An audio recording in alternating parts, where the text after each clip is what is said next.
and actually purchase a vehicle and place it into a pilot program. So in 2010, we decided we were going to take 4,000 households across the city. 2,000 households, we gave them a 3-cart system like you see at your home today. 1 cart for organic waste, where we're telling residents put all of your food waste into this organic waste cart along with your yard waste. It'll be collected weekly. Put out your recycling cart bi-weekly, so week 1 you'll put out your organics cart and your recycling cart. Week 2 you'll place out your organics cart and your garbage cart. And we want to see the impact of that over the course of a year. We took another 2,000 households and we said, look, we're just going to give you 1 organics cart, put your food waste and your yard waste in the 1 organics cart, but put out your regular garbage cans and your blue boxes out weekly. So we're going to collect all your waste weekly. And so what we found was that households that had the alternating bi-weekly, like the 3-cart system that we have today, their garbage dropped by a full 50% in 1 year, as opposed to the households with just the 1-cart system with weekly collection. They peaked out at only a 30% drop in garbage. So on that basis, we knew that this was the way to go. And it's also a more economical system because you're not having all these vehicles out on the road on a weekly basis collecting the garbage. And what we found here was that in just about every case where we've gone back out and studied the capacity of the carts, only 50% of the garbage carts were ever full. Actually, sorry, let me rephrase that. The garbage carts were always 50% full. No more than 50% full after 2 full weeks. So the residents we chose, they weren't hand raisers. There weren't people saying, oh, I want to be part of the pilot. We purposely chose residents across the city arbitrarily. We wanted to see how much they may complain about the system. And we're quite impressed. Only 90% embraced the program. They said, this is an incredible program, we love it. Again, it goes back to that public sentiment of residents, the public wanting to see more with waste diversion. And so on that basis, we knew that if we were to implement this citywide, we should have success.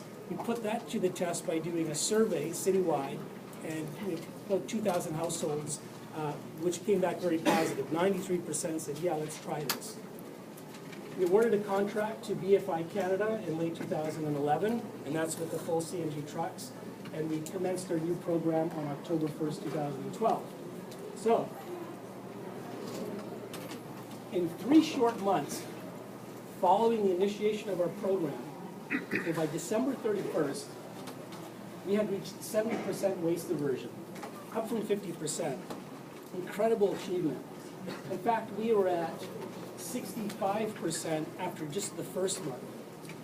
And we managed to sustain that 70% for the entire year. So the program caught on rapidly. The public is very satisfied with the program. We've had very few complaints. And fundamentally, this is good news because all of this material, I want as much material as possible, that's going to be fed to the future biofuel facility. There we go. So this demo, I love this graph because it represents from when I first started working with waste management to where we are today. So way back when, 1994, we had about 65,000 households. We produced 80,000 metric ton of garbage. This is garbage going to landfill. And we only recycled about 10,000 metric ton. Today we have over 100,000 households, but our garbage has dropped all the way down to 38,000 metric ton, from 80,000 at 65,000 households to only 38,000 metric ton at 100,000 households. Conversely, our recycling has skyrocketed from 10,000 metric ton per year in 1994 to just around 83,000 today, or 2013. It's quite an achievement.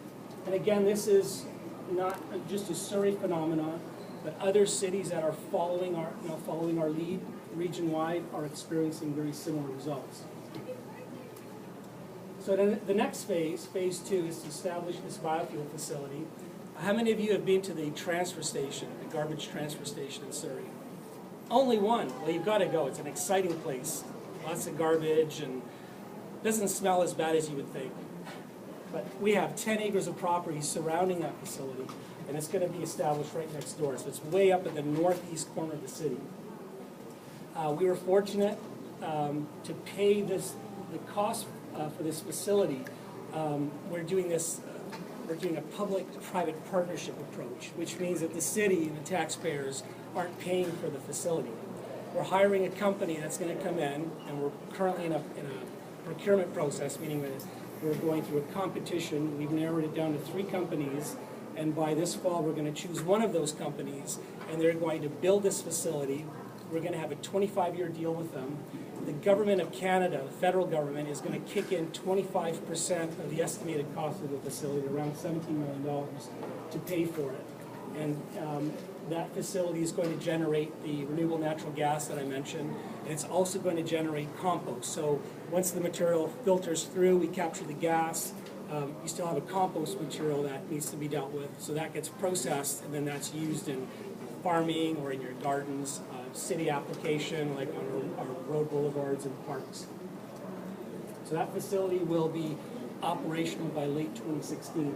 Currently, all of the organic waste is going to a facility in Richmond called Fraser Richmond Fiber and Soil, and they're composting the material. They also have a small biofuel facility on their site where they're taking that gas and generating electricity. So the environmental benefits, of course, 80,000 metric ton of organic waste will go to our facility. It won't be going to landfill. And why this is so incredible is that our landfill for this region, well, there's 2. There's a Vancouver landfill, which is in Delta.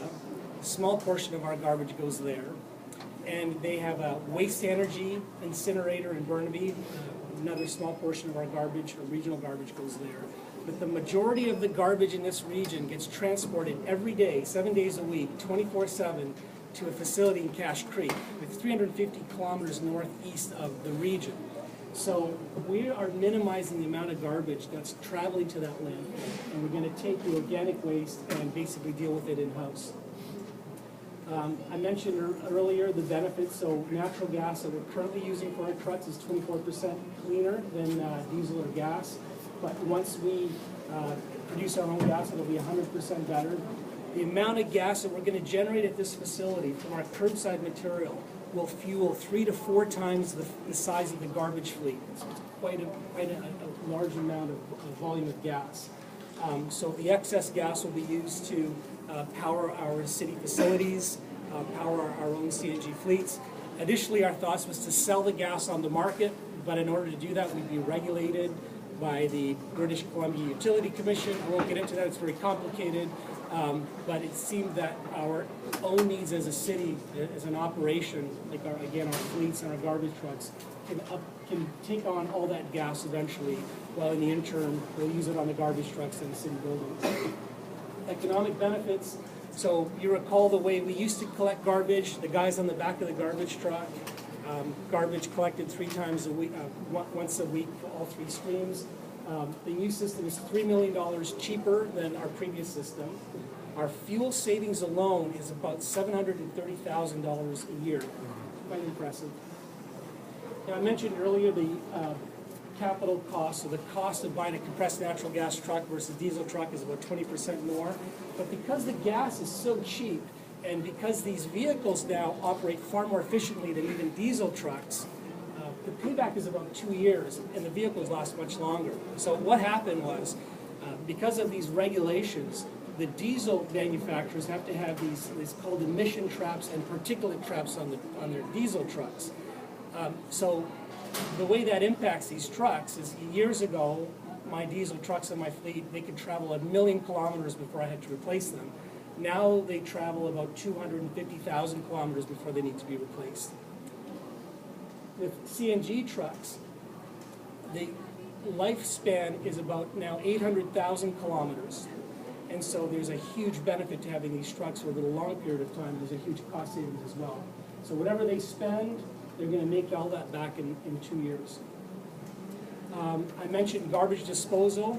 Garbage disposal at the transfer station is $108 a ton. If I'm separating my organic waste, the cost of disposing that organic waste is less than $50 a ton. So there's a huge savings in waste disposal, $2 million a year. And I mentioned also the potential savings of the renewable gas or compostable revenue. So the compost that gets generated, they'll sell it again to through nurseries. You can go buy this compost, or we'll use it on our own parks for our own benefit.